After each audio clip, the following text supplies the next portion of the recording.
मुअज़्ज़िज़ ख़वातीन व हज़रात, इस सेशन के आखिरी मुक़र्रिर प्रोफेसर अली अहमद फ़ातमी साहब हस्ब आदत कुछ पते की बातें कहने के बाद बेपते की बात नहीं, पते की बात कहने के बाद हस्ब मामूल एक सवाल छोड़कर चले गए हैं। अब वो सवाल जो है मैंने जो है गिरफ्त में ले लिया है अपनी। सवाल ये किया था उन्होंने, और अहम सवाल है ये कि क्या इकबाल, जोश, फैज़ और अख्तरुल ईमान के बाद मुआसिर उर्दू नज़्म उन जैसा कोई मायार पेश कर सके जो मायार उन लोगों ने पेश किया था। तो ऐसा क्या नज़र आता है? तो इसका जवाब देने से पहले जो है मेरे जहन में कुछ सवाल उठे, और वो सवाल यहाँ पेश कर रहा हूँ कि मुसव्विरी में बहुत बड़ा नाम जो है एम.एफ. हुसैन बना, सतीश गुजराल बने, उनके बाद क्या कोई ऐसा मुसव्विर नज़र आता है? मौसीकी में जो है बहुत बड़े बड़े नाम जो है पैदा हुए, क्या वैसे मौसीकार नज़र आते हैं हमें? वैसा जो वाद्य संगीत होता है उसमें नौशाद के जो धुनों पर आज भी हम सर धुनते हैं, और इसके बाद और उनके साथियों में बड़े बड़े मौसीकार हुए हैं, कि आज की मौसीकी में हमें उनकी बाज़गश्त सुनाई देती है या उनका सा मायार दिखाई देता है। और रक्कासों में जो है अभी मेरे दोस्त फरूद आदिश को वो रक्कास की हैसियत से बहुत बड़े ये समझिए पद्मश्री मिल चुका है उनको, लेकिन ये सब रक्स में जो है शोभना नारायण वगैरह के बाद अब क्या कोई ऐसे बड़े नाम उभरे हैं, नज़र आते हैं? इसमें शिल्प में, काष्ठी शिल्प और दूसरे शिल्प में हमें हिम्मत शाह वगैरह के बाद कोई नज़र आते हैं? तो होता ही है कि कुदरत का एक ये कानून है कि एक ही चीज़ दोबारा पैदा नहीं होती, एक सा मायार दोबारा नहीं रहता, और ये एक सिलसिला जो है वो चलता रहता है। कब कहाँ कौन उभर जाए, कब कहाँ कोई नीचे चला जाए। तो ये लहरें हैं, लहर नीचे जाती है, ऊपर आती है, नीचे जाती है, ऊपर आती है। ये एक कायनाती अमल है। अगर इसको हम तस्लीम कर लें या इसको समझ लें तो मेरा ख़्याल है कि इस किस्म के सवालात जो है उनका जवाब मिल जाएंगे, अपने आप ख़त्म हो जाएंगे।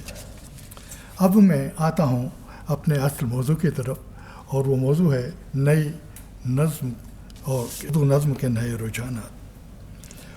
इसमें जो है जितने रुझानात का जिक्र कल से अब तक होता रहा है वो सब आपके सामने हैं, किसी रुझान को छोड़ा नहीं किसी ने। अब मैं तो हमेशा मुनफरिद चीज़ की तलाश में रहता हूँ कि कोई ऐसी चीज़ जो कहीं छूट गई हो।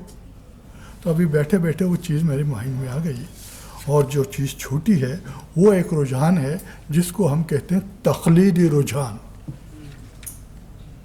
यानी किसी की पैरवी करना, किसी के नक्शे कदम पर चलना, या साफ लफ्ज़ों में कह दी जाए किसी की नकल करना। तो ये जो तक़लीदी रुझान है, इसको जो पर कोई ज़बान खाली नहीं रहती। हर जगह जो है नकलची पैदा होते हैं, नकल करने वाले पैदा होते हैं। जहाँ कोई एक नई चीज़ मार्केट में भी आप देखें, अभी मार्केटवाद की बात इतने की अनुपम जी ने, तो उसमें भी ये होता है कि एक चीज़ आती है, दूसरी कंपनी दूसरी ले आती है, तीसरी चीज़ ले आती है। तो ये सिलसिले जो है मुसलसल चलते रहते हैं, और उसमें तक़लीद जो है वो मुसलसल चलती रहती है।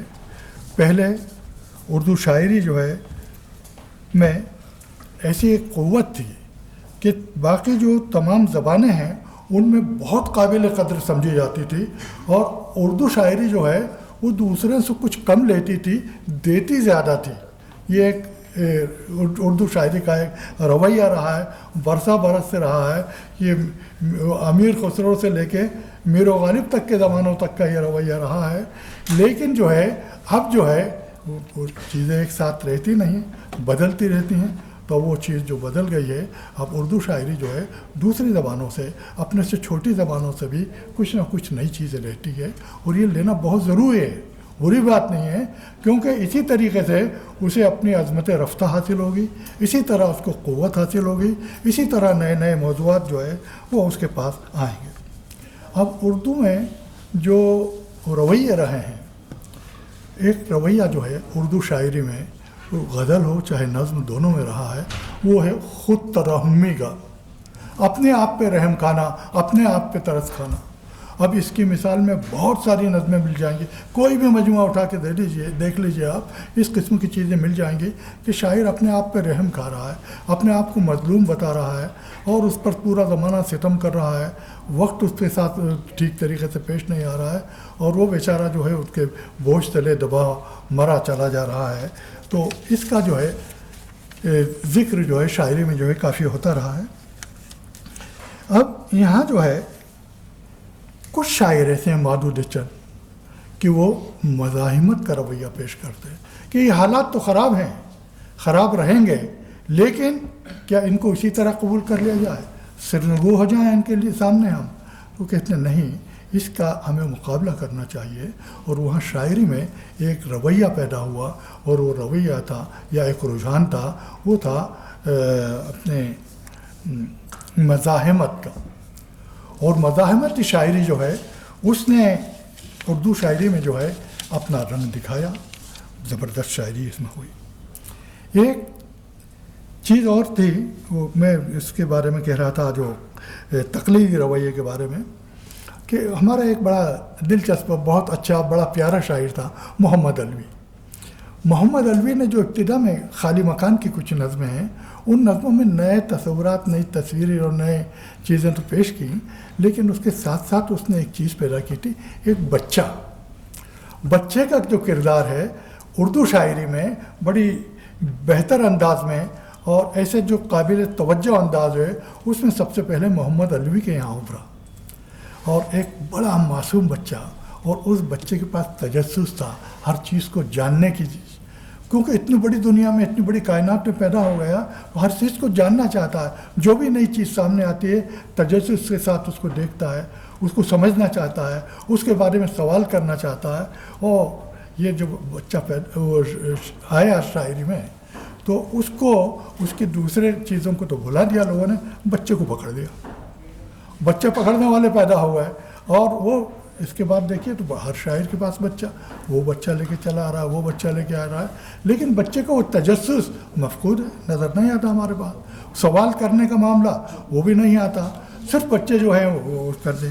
अब ये बच्चों का पकड़ने का जो सिलसिला चला, तो इसमें जो है वही इसकी मासूमियत को और उसके तजस्सुस को नज़रअंदाज किया गया। इस पर जो है गौर करने की मेरी ज़रूरत है। अब इसके बाद बहुत सी नज़में लिखी गई, माँ पे नज़म लिखने का होगा, हर आदमी माँ पे नज़म लिख रहा है। भाई बच्चे को माँ की याद आती है, यंग आदमी को भी। गालिब का एक दिलचस्प लतीफ़ा याद आ रहा है मुझे कि एक बार गालिब के आखिरी उम्र में जो है बहुत से लोग उन पर खतूत लिख देते थे जिसमें गालियाँ लिख देते थे या और कोई बुरी बातें लिखते थे। मारहरा से एक बार किसी साहब ने एक लेटर लिखा, और वो न अच्छा आखिरी उम्र में उनकी बीनाई भी कमज़ोर हो गई थी, कम दिखाई देता था। तो उनके जो अजीज़ तरीन शागिर्द थे ख्वाजा अल्ताफ़ हुसैन हाली, वो पढ़ के सुनाते थे। अब वो जो पोस्ट कार्ड आया सामने, तो उसमें माँ की गाली लिखी। अब शागिर्द अपने उस्ताद के लिए गाली लिखी, कैसे पढ़ सकता था?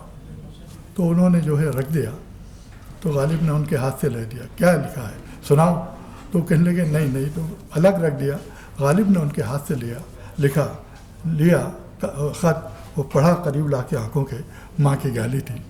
तो पढ़ने के बाद गुस्सा नहीं हुए, वो हंसते, वो लगातार हंसते रहे, बहुत देर हंसे और कहने लगे कम वक्त को गाली देने तक का तमीज़ नहीं।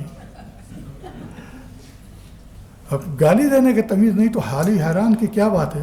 तो कहने लगे कि माँ की गाली जो है ये बच्चे को दी जाती है, और बहन की जवान आदमी को बहन की गाली दी जाती है, नौजवान को, और जो जवान आदमी शादीशुदा उसको बीवी की गाली दी जाती है। और बूढ़ा जो आदमी है उसको बेटी की गाली दी जाती है। इसने माँ की गाली नहीं दी तो बच्चे को दी जाती है। तो वो गाली का बोझ उन्होंने उतार दिया। اور سب سے زیادہ دلچسپ بات یہ کہ غالب کی کوئی بیٹی نہیں تھی.